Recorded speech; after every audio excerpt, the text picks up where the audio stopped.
قرآن کی تاثیر اب نہیں آئے گی۔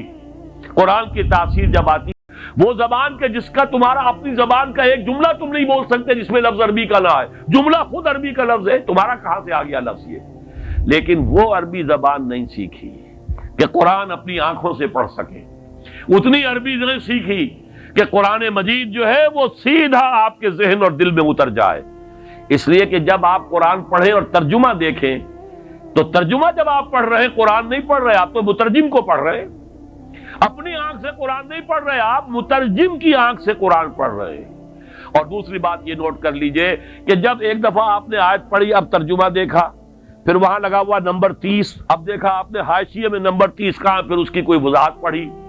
قرآن کا تسلسل ٹوٹ گیا۔ قرآن کی تاثیر اب نہیں آئے گی۔ قرآن کی تاثیر جب آتی ہے جب براہ راست آپ کے اوپر، آپ کے ذہن اور قلب پر قرآن نازل ہو رہا ہو،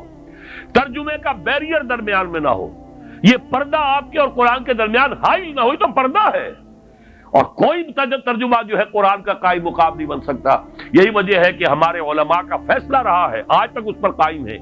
کہ مجرد ترجمہ کبھی شائع نہیں کیا جانا چاہیے، متن کے ساتھ ترجمہ ہو،